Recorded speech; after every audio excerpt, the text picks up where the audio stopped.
Hello friends. तो कैसे हैं आप सभी। आशा करता हूँ आप सभी अच्छे होंगे। और जैसा कि आपको बताया जा चुका है कि यूपी ट्रिपल एससी के तहत हमारी लेखपाल की वैकेंसी आ चुकी है, भर्ती आ चुकी है, जिसमें 8085 पद है। ठीक है, 8085 पद होने के साथ साथ उसमें आपको पेड का एग्जाम होना चाहिए। ठीक है, पास होना चाहिए। उसके अलावा आपको 12th पास होना चाहिए। ठीक है, जैसा कि आपको सर ने बता दिया था कि सिलेबस बताया था, आपको एग्जाम पैटर्न बताया था, कितने क्वेश्चन आ रहे हैं, किससे किससे आ रहे हैं, और आपको मैथ का सिलेबस भी बता दिया था। आप हमारे साथ पढ़ेंगे मैथ का। ठीक है, जिसका हम आज शुरुआत करेंगे पहली क्लास, जिसका पहला चैप्टर था हमारा संख्या पद्धति। ठीक है, संख्या पद्धति को आज हम शुरू करेंगे। पहले संख्या पद्धति से शुरू करने से पहले हम उसके बारे में जानते हैं।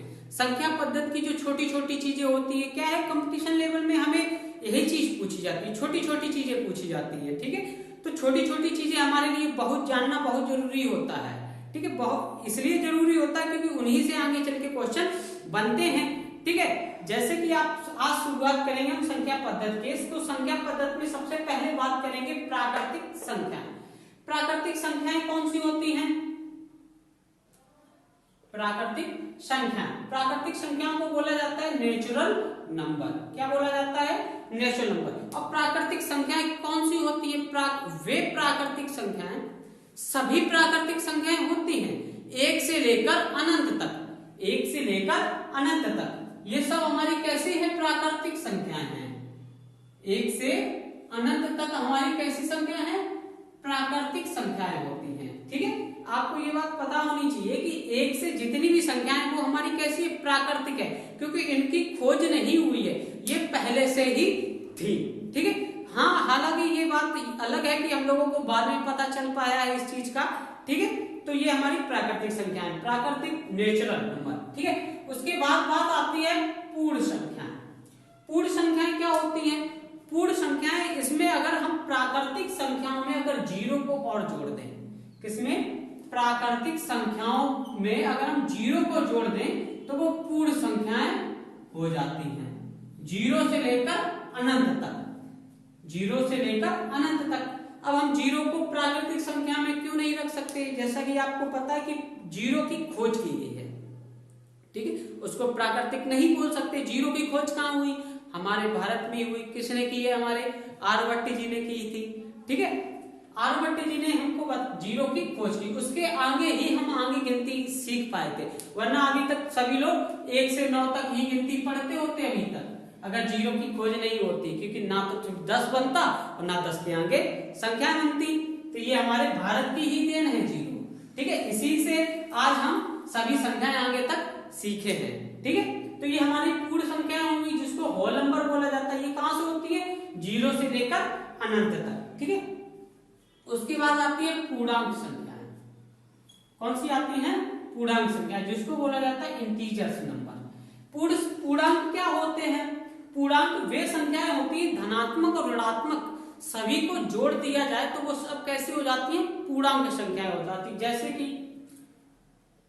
ऋण का 3, ऋण का 2, ऋण का 1, फिर जीरो आ जाता है, फिर 1 2 3 अनंत, यहां से अनंत तक और ये अनंत तक, चाहे वो ऋणात्मक हो चाहे धनात्मक हो, इन सभी संख्याओं को क्या बोला जाता है? इंटीजर्स, यानी कि पूर्णांक संख्याएं बोली जाती है, ऋणात्मक और धनात्मक। ये और जीरो को जोड़ के, जीरो को जोड़ के ये सब कैसी हमारी संख्याएं होती हैं? पूर्णांक संख्याएं होती है। कैसी होती हैं? पूर्णांक। उसके बाद बात आती है सम संख्या। किसकी बात आती है? सम संख्या की। सम संख्या क्या होती है? वे संख्याएं जो 2 से विभाजित हो जाती हैं। किससे? 2 से विभाजित हो जाती है। वे प्राकृतिक संख्याएं जो 2 से विभाजित हो जाती है, वो कैसी संख्याएं होती हैं? सम संख्याएं, जिसको बोला जाता है इवन नंबर। क्या बोला जाता है? Even number. जैसे कौन कौन सी संख्याएं हो जाएंगी हमारी? 2 हो गई, 4 हो गई, 6 हो गई, 8 हो गई। ठीक है, ये हमारी संख्या कैसी होती हैं? सम संख्याएं होती है। सीधी बात की जाए कि वे संख्याएं, वे प्राकृतिक संख्याएं जो 2 से विभाजित हो जाती हैं, वे कौन सी संख्या कहलाती है? हमारी सम संख्या कहलाती हैं। अब बात करते हैं विषम संख्याएं। विषम संख्याएं जिनको बोला जाता है ओड नंबर। क्या बोला जाता है? Odd number. अब इनकी बात की जाए तो सीधी सीधी बात इससे ही निकल के आती है सम संख्या से, कि वे प्राकृतिक संख्या जो 2 से विभाजित नहीं हो सकती। किससे? 2 से विभाजित नहीं हो सकती। वे हमारी कैसी संख्याएं होती हैं? विषम संख्याएं होती हैं। कैसी? विषम संख्याएं। जैसे कि कौन कौन सी हो जाएंगी? 3 हो गई, 5 हो गई, 7 हो गई, 9 हो गई, 11 हो गई, 13 हो गई। ये हमारी संख्याएं कैसी होती हैं? विषम संख्याएं होती हैं। मतलब सीधी बात ये है कि वे संख्याएं जो 3 से 2 से विभाजित नहीं हो सकती, वे कैसी संख्याएं होती हैं? हमारी विषम संख्याएं होती हैं। अब बात करते हैं ऋण संख्या या अभाज्य संख्या, जिसको बोला जाता है प्राइम नंबर। आपने बहुत से पेपरों में देखा होगा कि अभाज्य संख्या की जगह ऋण संख्या ही दे दिया होता है। ठीक है, ऋण संख्या दी होती तो हम वहां पे कंफ्यूज हो जाते, क्योंकि हम लोगों ने पढ़ा होता है क्या? अभाज्य संख्याएं। अभाज्य संख्या तो हर व्यक्ति जान लेता है, लेकिन उन्हीं को ही ऋण संख्या बोला जाता है प्राइम नंबर। क्या बोला जाता है? Prime number. मतलब वे संख्याएं, एक से वे बड़ी संख्याएं जिसके एक से अधिक गुणनखंड नहीं बन सकते। क्या है? एक से अधिक गुणनखंड नहीं बन सकते, यानी वो किसी और से विभाजित नहीं हो सकती, किसी संख्या से विभाजित नहीं हो सकती, उनको अभाज्य संख्या कहा जाता है या प्राइम नंबर। जैसे कि एक से बड़ी, क्या कहा गया? एक से बड़ी। जैसे 2 हो गया, 3 हो गया, 5 हो गया, 7 हो गया, ठीक है, 11 हो गया, 13 हो गया। ये देखो, एक के अलावा किसी और से, खुद के अलावा और किसी और से विभाजित हो सकती है? नहीं हो सकती। 1, 2, जैसे 2 है तो क्या 2 किसी और से विभाजित हो सकती? नहीं, एक से हो सकती है, खुद से हो सकती है। तो इनकी बात करें, अभाज्य संख्या, ऋण संख्या, वे संख्याएं होती हैं जो एक से या स्वयं से विभाजित हो। किससे? एक से या स्वयं से विभाजित होती है। वे हमारी संख्याएं कौन सी कहलाती हैं? ऋण संख्या या अभाज्य संख्या, जिसको बोला जाता है प्राइम नंबर। ठीक, क्या बोला जाता है? Prime number. अब बात करते हैं यौगिक संख्या और भाज्य संख्या, जिसको बोला जाता है कंपोजिट नंबर। क्या बोला जाता है? कंपोजिट नंबर बोला जाता है। ठीक है, इनमें बात करें तो कौन सी संख्या होती कि एक से बड़ी वे संख्या जो एक के छोड़कर किसी और संख्या से भी विभाजित हो जाती हैं। किसी और संख्या से विभाजित होना, एक से भी होने के अलावा और किसी और संख्या से भी विभाजित हो जाती है, वे हमारी कौन सी संख्याएं होती हैं? भाज्य संख्याएं, जिसको बोला जाता है यौगिक संख्याएं। ठीक है, जैसे देख लिया जाए तो कौन सी हो जाएगी? देखो 2, 3, 5, 7, यहां तक तो क्या है? ये तो विभाजित और किसी से नहीं हो सकती हैं। लेकिन इसके आगे की बात करी जाए तो 4 हो गई, ठीक है, 6 हो गई, 8 हो गई, 9 हो गई और 12 हो गई, ठीक है, 14 हो गई। इस तरीके से ये संख्याएं कैसी हो जाएंगी? भाज्य संख्या या यौगिक संख्याएं। ठीक है, मतलब कि किसी और संख्याओं से विभाजित हो जाती हैं। वे संख्याएं कैसी कहलाती हैं? भाज्य संख्या या कंपोजिट नंबर। ठीक है, इसके बाद बात करते हैं सह अभाज्य संख्या और सह अभाज्य संख्या। इनको बोला जाता है को प्राइम नंबर, यानी कंपोजिट प्राइम नंबर। ठीक है, कॉमन प्राइम नंबर इनको बोला जाता है। वे इनकी बात करें तो वे संख्याएं होती हैं जो 2 या 2 से अधिक, वे संख्याएं जिनके एक के अधिक उभयनिष्ठ गुणनखंड नहीं बनते। उभयनिष्ठ की बात करें तो कॉमन फैक्टर, क्या कह सकते हैं? कॉमन फैक्टर, जिसको हिंदी में बोला जाता है उभयनिष्ठ, यानी उसके और कोई उभयनिष्ठ गुणनखंड ना बने। एक या एक से अधिक संख्याओं के उनके कैसे उभयनिष्ठ गुणनखंड नहीं बनने चाहिए। इसमें बात करते हैं तो कौन सी संख्याएं आ जाती हैं? जैसे कि 5 और 7, इसमें क्या उभयनिष्ठ गुणनखंड बन सकते हैं? नहीं बन सकते हैं। उसके बाद अगर देखा जाए तो 7 हो गया, 8, 13, इनमें क्या उभयनिष्ठ यानी इनके कोई कॉमन फैक्टर हो सकते हैं? नहीं हो सकते। तो ये हमारी संख्या कैसी कहलाती हैं? सह अभाज्य संख्या, जिसको बोला जाता है को प्राइम नंबर। ठीक है, इसी तरीके से बात करते हैं हम परिमेय संख्या, जिसको बोला जाता है रेशनल नंबर। ठीक है, परिमेय संख्याएं कौन सी संख्याएं होती हैं? वे संख्याएं जिसको P अपॉन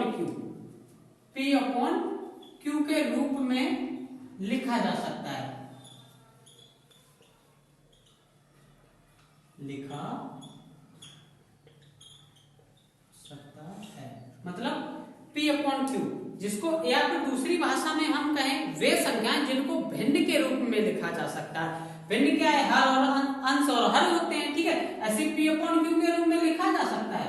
तो इसकी दो भाषाएं हो जाती हैं कि वे संख्याएं जिसको P अपॉन Q के रूप में लिखा जा सकता है या भिन्न के रूप में लिखा जा सकता है। लेकिन यहाँ पे एक कंडीशन क्या आती है, Q जो है वो 0 के बराबर नहीं होना चाहिए, ठीक है। यानी कि जो हमारा हर होता है, हर 0 के बराबर नहीं होना चाहिए। ये हमारी संख्याएं क्या कहलाती हैं, परमेय संख्या कहलाती हैं, ठीक है। अब बात करते हैं परमेय संख्या, इनको बोला जाता है इरेशनल नंबर्स, ठीक है। इरेशनल नंबर क्या होते हैं, वे संख्याएं जिनको P अपॉन Q के रूप में नहीं लिखा जा सकता है, ठीक है, जिसको P अपॉन Q के रूप में नहीं लिखा जा सकता है। जैसे हमारी अंडर रूट की संख्या होती है, इसका सबसे बड़ा एग्जाम्पल होता है हमारा पाई। क्या होता है, पाई होता है। इसका अभी तक का सबसे बड़ा एग्जाम्पल यही है परमेय संख्या का, पाई। अब आप लोग कहेंगे कि पाई का मान होता है 22/7, ठीक है, और 22/7 के साथ साथ इसका एक मान 3.14 और होता है। ये पाई का मान 22/7 होता तो जरूर है, लेकिन ये तक आज तक इसका कोई भी ठोस मान नहीं निकल पाया है। ये हमने इमेजिन कर लिया है इसको कि इतना हो सकता है, क्योंकि ये हमारा कहां तक जा रहा है, इन्फिनिटी तक, अनंत तक। कोई इसकी कटने की हिम्मत कहा जाए तो इसको कोई कहां तक काट ही नहीं सकता, पूरा विभाजित ही नहीं कर सकता है।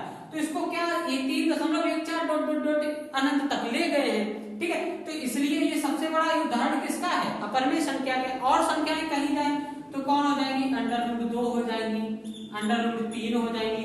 इस तरीके की संख्याएं कैसी होती है, हमारी अपरमेय संख्याएं होती हैं। कैसी संख्याएं होती हैं, अपरमेय संख्याएं, ठीक है। इसके बाद बात की जाए वास्तविक संख्याएं, रियल नंबर। वास्तविक संख्या क्या होती है कि परमेय संख्या और अपरमेय संख्या दोनों को अगर जोड़ दिया जाए, हमारी परमेय संख्या और अपरमेय संख्या दोनों को अगर सम्मिलित कर दिया जाए तो वो कैसी संख्या हो जाती है, वास्तविक संख्याएं। जैसे कि 2/4, √3, 5/8, √10, इस तरीके की संख्याएं हमारी क्या हो जाती हैं, वास्तविक संख्याएं हो जाती हैं, जिसको बोला जाता है रियल नंबर, ठीक है। उसके बाद अवास्तविक संख्याएं, जिसको बोला जाता है काल्पनिक नंबर, ठीक, काल्पनिक संख्याएं, इमेजिनरी नंबर, ठीक है। वे संख्याएं जिसकी सिर्फ कल्पना की जा सकती, वो है नहीं लेकिन उनकी हम कल्पना कर सकते हैं। वे संख्याएं कौन सी कहलाती हैं, काल्पनिक संख्याएं, ठीक है। जैसे कि ऋण का 25, तो ये क्या हो सकता है, हमारा हो सकता है, नहीं हो सकता है, क्योंकि हम 25 को तो लिख सकते हैं 5 × 5, ठीक, तो 5 आ जाएगा। तो हम लेकिन ऋण को कहां ले जाएंगे, तो ये तो हम सिर्फ कल्पना ही तो कर सकते हैं, इनको बता तो नहीं सकते, इनको लिख तो सकते नहीं है। इसी तरीके से अगर देख लिया ऋण का 15, ठीक है। ऐसी संख्या कैसी संख्या हो जाती है, हमारी काल्पनिक संख्याएं, जिसको बोला जाता है अवास्तविक, इमेजिनरी नंबर। इनकी सिर्फ हम कल्पना कर सकते हैं, इनको अभी तक लिखा नहीं जा सकता है, ठीक है। आपको हमारी संख्या पद्धति की ये पूरा चैप्टर हमने जैसा कि आपको बताया है, समझाया, समझ में आया होगा। और आज इन्हीं के साथ हम चलेंगे लेखपाल की भर्ती के लिए, और उतना ही पढ़ेंगे जो हमारे एग्जाम में सबसे मोस्ट इम्पोर्टेंट होने वाला है, ठीक है। तो आप लोग हमारे साथ बने रहिए और मैथ की तैयारी इसी तरीके से करेंगे कि हम लेखपाल बन के ही रहेंगे। हम सभी कैसे लेखपाल बन के रहेंगे, और अपने दोस्तों को भी बता दीजिए और हमारे चैनल को सब्सक्राइब कीजिए और अपने दोस्तों के साथ शेयर कीजिए। जय हिंद।